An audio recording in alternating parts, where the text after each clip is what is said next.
10th मार्च year 2000, Nasdaq अपने peak पर है, 5000 पॉइंट टच कर चुका है जब सारी कंपनीज एक इंटरनेट वेव पर राइड कर रही हैं और अपने नाम के आगे .com लगा रही हैं और इन्वेस्टर्स भर भर के पैसा लगा रहे हैं। 500,000 books, so it's remarkably easy.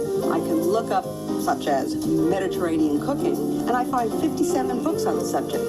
Amazon.com gives such great discounts that even with the shipping you come out ahead. I like not standing in line. Instead of standing in line, I just sit here and punch one button and my book's on the way. But ये सब change होने वाला है। अगले 2 सालों में Nasdaq अपने peak से 85% नीचे आ जाता है और इसका reason .com bubble crash. Might as well have been an alarm, so savage was the selling. In percentage terms, it had less impact than the crash of '87, but it still left traders and investors shell-shocked. Saw it, didn't you? It was down some. Why? How come? I don't know. Market से $5 trillion जो आज की date के हिसाब से $10 trillion होते हैं wipe out हो जाते हैं।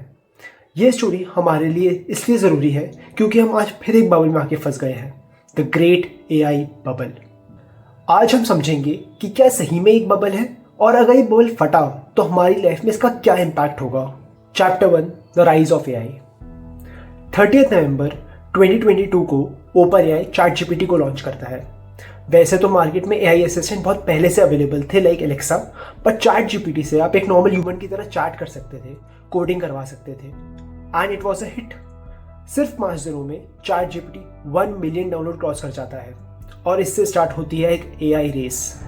गूगल लॉन्च करता है जेमिनी, अपना खुद का LLM, फेसबुक लॉन्च करता है लामा और Amazon बैक्ड एंथ्रोपिक लॉन्च करता है क्लॉड। बट इस पूरी रेस में बस एक अल्टीमेट विनर है, वो है Nvidia.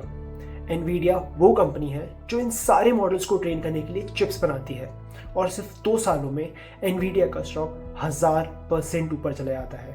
Chapter 2, the bubble forms. किसी भी बबल को हम 4 स्टेजेस में डिवाइड कर सकते हैं। First is the promise. Companies हम सबको एक विजन दिखाती हैं कि AI इज द फ्यूचर। एक हाइप क्रिएट की जाती है कि AI is the next big thing. फिर आता है फोमो स्टेज। सारे CEOs को लगता है कि अगर हमने अभी इस AI वेव को टैप नहीं किया तो we will miss the next Google और माइक्रोसॉफ्ट। सब लोग AI करने लगते हैं without any solid vision. In fact इस फोमो का शिकार सिर्फ CEO और इन्वेस्टर्स नहीं होते, बट कई पॉलिटिशियंस भी अब इलेक्शंस में AI का यूज़ करना चाहते हैं। इनफैक्ट अब तो कुछ लोग अपने बच्चों का नाम भी ChatGPT से रखने लगे हैं। जैसे एक केस में कोलंबिया के एक कपल ने अपनी बच्ची का नाम ही ChatGPT रख दिया था। Third step is boom. फिर छोटे ही टाइम में बहुत सारी कंपनीज AI स्टार्टअप में बिलियंस ऑफ डॉलर्स पंप करते हैं इन अ होप कि कभी तो कुछ चलेगा, बट इससे बहुत सारे वेल फंडेड स्टार्टअप बन जाते हैं जिनके पास पैसा तो बहुत है बट कोई बिजनेस मॉडल नहीं। फाइनली आता है क्रैश। लास्ट में जब फंडिंग रुकती है तब मार्केट को रियलाइज होता है कि वैल्यूएशन और रेवेन्यू का तो कोई मैच ही नहीं था and that's where the meltdown begins. Chapter 3, cracks in AI bubble. अभी के पूरे AI सेटअप में कई फंडामेंटल प्रॉब्लम्स हैं जिसमें सबसे डेंजरस है सर्कुलर फ्लो ऑफ मनी। इसे समझने के लिए एक सिंपल से एग्जांपल ले सकते हैं। Let's say company A Nvidia company B OpenAI में पैसे इन्वेस्ट करती है, बट इस इन्वेस्टमेंट के पीछे एक कंडीशन होती है कि OpenAI को एनवीडिया से AI चिप्स खरीदने होंगे।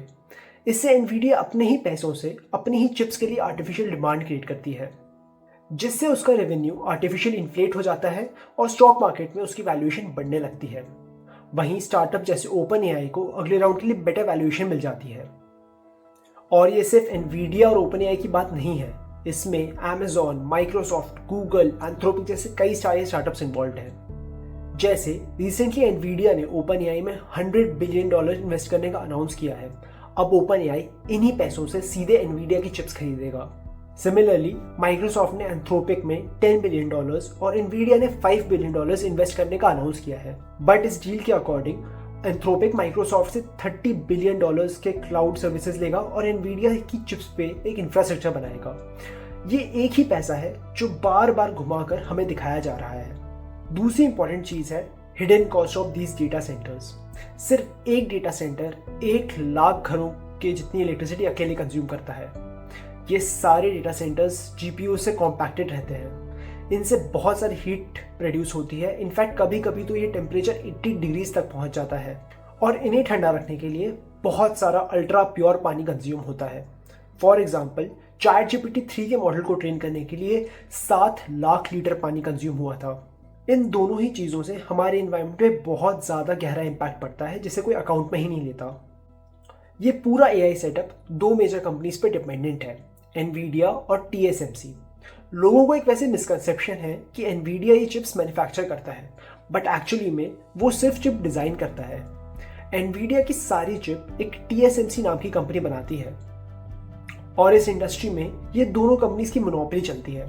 एनवीडिया का मार्केट शेयर 80% है और वहीं TSMC का एडवांस चिप्स में मार्केट शेयर 90% है। TSMC ताइवान में बेस्ड कंपनी है और आए दिन चाइना ताइवान की तरफ एग्रेसिव हो रहा है, तो आप ही सोच सकते हैं कि पूरा इकोसिस्टम कितना फ्रेजाइल है। Chapter 4, similarities between .com bubble and AI bubble. ये जो AI बबल बन रहा है ये एक डेजा वू वाली फीलिंग देता है, क्योंकि 1990s में भी एक ऐसा ही बबल बना था जिसके बारे में मैंने आपको वीडियो की स्टार्टिंग में बताया था। उस टाइम भी कई इंटरनेट कंपनीज राइज कर रही थी जिनके पास एक सस्टेनेबल बिजनेस मॉडल नहीं था, और उस टाइम भी इंटरनेट कंपनीज में अंधी फंडिंग हो रही थी, जैसे अभी AI कंपनीज में रिकॉर्ड ब्रेकिंग इन्वेस्टमेंट हो रहे हैं। उस टाइम भी सिस्को ने अपनी डोमिनेंस एस्टैब्लिश की थी, जैसे एनवीडिया अभी कर रही है। उस टाइम भी सर्कुलर फ्लो ऑफ मनी था, जिसमें एक कंपनी कस्टमर को लोन देती थी to buy their own equipment. मानो पूरी हिस्ट्री रिपीट हो रही है, बस कैरेक्टर्स के नाम चेंज हो गए हैं। Chapter 5, conclusion. तो क्या AI सिर्फ एक हाइप है? इसका जवाब है नहीं। AI is here to stay. But हाँ, AI कोई जादू की छड़ी नहीं है, बस एक टूल है जिससे चीज़ों को स्पीड अप और एफिशिएंट बनाया जा सकता है। जहाँ पे .com बबल के टाइम पे बहुत सारे छोटे छोटे अनप्रॉफिटेबल कंपनीज थी, वहीं AI में माइक्रोसॉफ्ट, गूगल, एनवीडिया जैसी कैश जनरेटिंग मशीन्स हैं। तो हाँ, हमें .com बबल जैसा क्रैश तो नहीं फेस करना पड़ेगा, बट इस पूरे AI के पीछे जो एक आर्टिफिशियल हाइप है वो ज़रूर चली जाएगी। इवेंचुअली हम AI का डे टू डे चीज़ों में और इंटीग्रेशन ज़रूर देखेंगे, but AI is all you need वाली बात नहीं होगी। नमस्कार।